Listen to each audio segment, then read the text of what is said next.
Hello बच्चों। तो आज हम लोग क्लास 11 का बेसिक मैथमेटिक्स का जो है लेक्चर नंबर 2 दे रहे हैं। तो इस लेक्चर नंबर 2 में हम लोग क्या करेंगे, देखो थोड़ा सा लॉगरिथम के बारे में आज पढ़ेंगे और थोड़ा सा कोऑर्डिनेट ज्योमेट्री के बारे में पढ़ेंगे। बहुत ज़्यादा नहीं चाहिए, जो भी तुम लोग को चाहिए बहुत ब्रीफली में दे रहा हूँ। तो लॉगरिथम एक्चुअली बच्चों है क्या और इसको चाहिए क्यों, तो मैंने यहाँ पे लिखा रखा है। लॉगरिथम हमको क्यों चाहिए, सपोज हम लोग के पास बहुत मल्टीप्लाई करना है with many digit of numbers, तो उस टाइम पे क्या करते हैं, लॉगरिथम जो है हम लोग को बहुत इजीली बहुत स्पीड से कैलकुलेशन करके लॉगरिथम जो है मल्टीप्लिकेशन का जो वैल्यू है वो दे देते हैं। इसलिए मैंने लिखा है logarithm reduces time required for multiplying numbers with many digits. इन लोगों को तुम लोग अच्छे से याद रखना, इसको हम लोग मैथ्स में तुम लोग अच्छे से करोगे ही। ये फिजिक्स में बहुत ज़्यादा नहीं चाहिए, तो जितना भी चाहिए मैंने इसमें दे दिया है।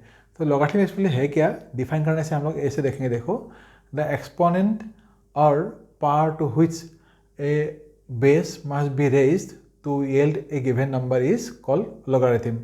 तो इसका एक्चुअली मीनिंग क्या है, देखो सपोज हम लोग के पास ऐसा एक एक्सप्रेशन है 10 स्क्वायर इक्वल टू, सपोज हम लोग के पास है 100। तो ये जो 10 स्क्वायर इक्वल टू 100 है, ये जो 2 है हम लोगों का, इसको बोला जाता है लॉगरिथम। किसका लॉगरिथम, ये लिखा है 2 is the logarithm of 100 to the base 10। तो ये जो एक्सप्रेशन है लॉग ऑफ ये जो 10 स्क्वायर इक्वल टू 100, इसको हम लोग लॉगरिथम एक्सप्रेशन में कैसे लिखेंगे। तो लॉगरिथम एक्सप्रेशन में लिखेंगे ऐसे, हम लोग लिखेंगे लॉग ऑफ ए और यहाँ पे लिखेंगे बी और इक्वल टू सपोज सी है।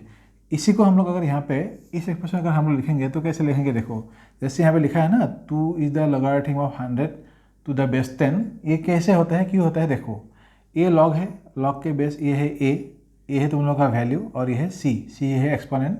तो इस एक्सप्रेशन को अगर हम लोग ऐसे लिखेंगे, सपोज हम लोग के पास ये ऐसा हुआ, तो लॉग ऑफ सपोज 10 है और इसमें ऑलरेडी 100 था। ये सपोज हम लोग के पास ये 100 था, 100 को अगर हम लोग यहाँ पे 10 स्क्वायर लिखेंगे तो हम लोग क्या लिखेंगे, log of 100 to the base 10। 100 मतलब क्या होता है 10 स्क्वायर, ये जो 2 होता है लॉगरिथम के फॉर्मूला से हम लोग यहाँ पे ये 2 लगा लेंगे। यहाँ पे आ जाएगा लॉग ऑफ 10, यहाँ पे 10 आएगा। जब ये बेस और ये जो तुम लोग का वैल्यू है, ये अगर दोनों सेम हो जाता है तो ये पूरा लॉगरिथम का जो एक्सप्रेशन है उसका वैल्यू हो जाता है 1। तो यहाँ पे आएगा 2 इंटू 1 इक्वल टू 2। इसलिए यहाँ पे लिखा गया था 2 is the logarithm of 100 to the base 10।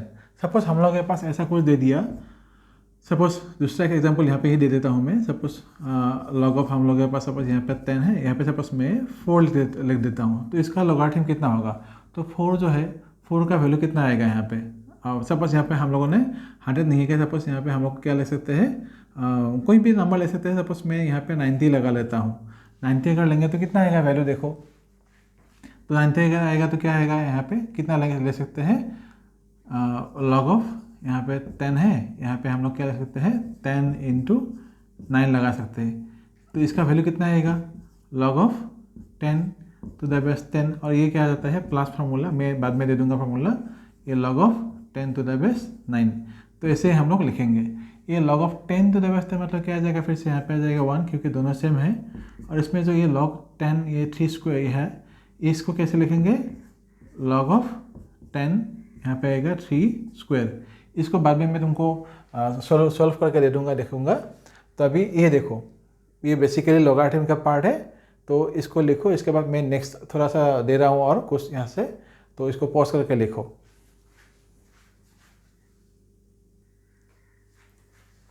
अभी बच्चा देखो, ये जो हम लोग अभी सो रहा था log of a 10 to the base 90 to the base 10, इसका वैल्यू जो है यहाँ पे ये 1 है। ये जो लॉग ऑफ 10 ये 3 स्क्वायर आएगा, 9 का वैल्यू आएगा 3 स्क्वायर, 2 आ जाएगा यहाँ पे। तो लॉग ऑफ 10 और log of 3 to the base 10, log of 3 का जो वैल्यू आता है ये आता है ये। तो पहले ये 1 आएगा, 2 के साथ ये वैल्यू पहले मल्टीप्लाई होगा, उसके बाद इसके साथ ऐड हो जाएगा। तुम ये करके ले लेना। उसके बाद देखो, ये हम लोग के पास आता है 2 टाइप्स ऑफ लॉगरिथम। तो क्या क्या आता है, कॉमन लॉगरिथम, ये जिसका बेस होता है 10, और इसको हम लोग ऐसे भी लिख सकते हैं log of 100 to the base 10। ये जो 10 है इसको हम लोग हटा के सिंपली लॉग ऑफ 100 भी लिख सकते हैं यहाँ पे। और दूसरा आता है नेचुरल लॉगरिथम, इसको हम लोग एल यहाँ पे सफिक्स में एन लिखेंगे। इसका बेस होता है ई। ई मतलब क्या होता है, एक कांस्टेंट है, नाम है यूलर्स कांस्टेंट। इसका जो वैल्यू होता है 2.7183। और इसको हम लोग ऐसे भी लिख सकते हैं log of 100 to the base 10, और इसको हम लोग एल एन मतलब नेचुरल लॉगरिथम लिख के यहाँ पे 100 भी ले सकते हैं। इसको एक बार पॉज करके फिर से लिखो।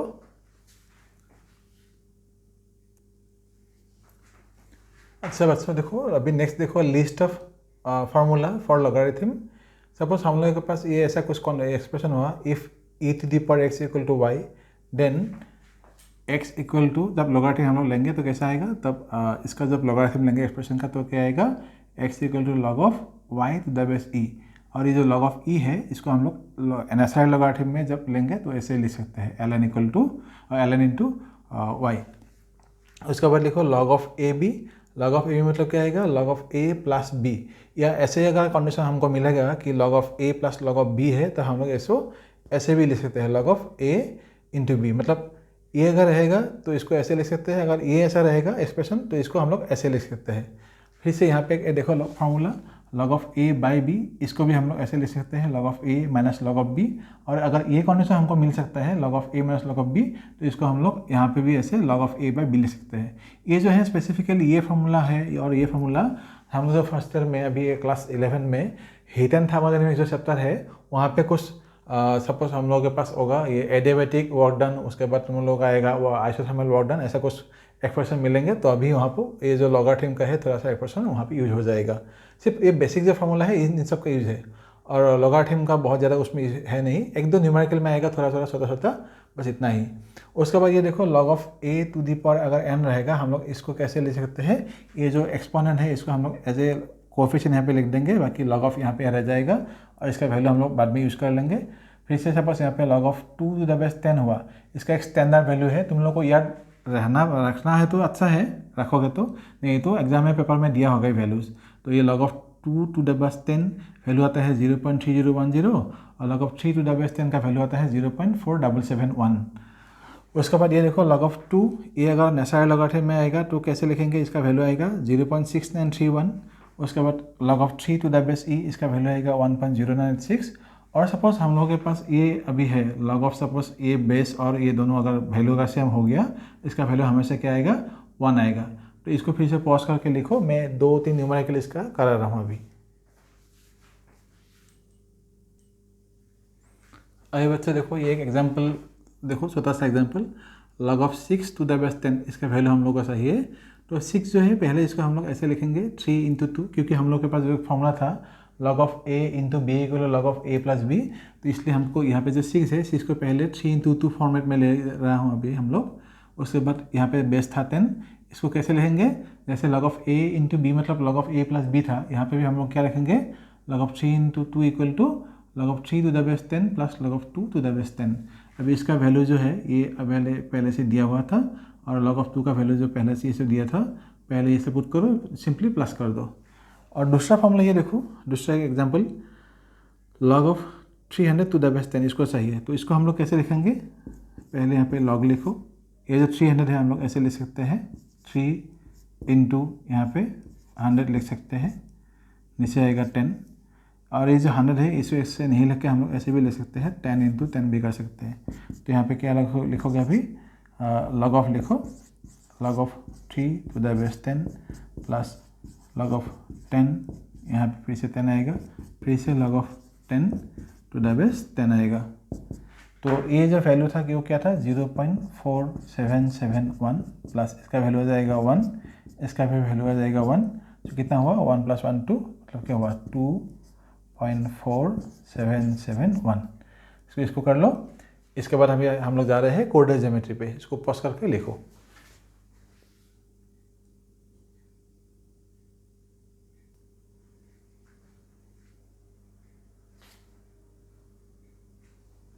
अभी बच्चे इसको देखो, डिस्टेंस फार्मूला जो कोऑर्डिनेट ज्योमेट्री है इसका सिर्फ ये दो फार्मूला हम लोग को ज़्यादातर सही होगा। तो क्या था, the distance between 2 point P is P x1 y1 and Q x2 y2 अगर होगा तो डिस्टेंस कितना आएगा दोनों पॉइंट में, x2 - x1 whole square plus y2 - y1 whole square. अगर यही दोनों पॉइंट हम लोग अगर स्पेस पे लेंगे, ये होगा हम लोग का प्लेन के लिए। अगर स्पेस में हम लोग लेंगे तो कैसा होगा फार्मूला, 3 कोऑर्डिनेट रह जाएगा। हम लोग अगर 3 डायमेंशन में लेंगे तो क्या आएगा, तभी इसी फार्मूला के साथ इसको एक बार जोड़ दो, बाकी सब सेम है, सिर्फ इसको जोड़ दो। इसको पॉज करके लिखो, और इसके बाद हम लोग थोड़ा सा स्लोप के बारे में पढ़ेंगे अभी।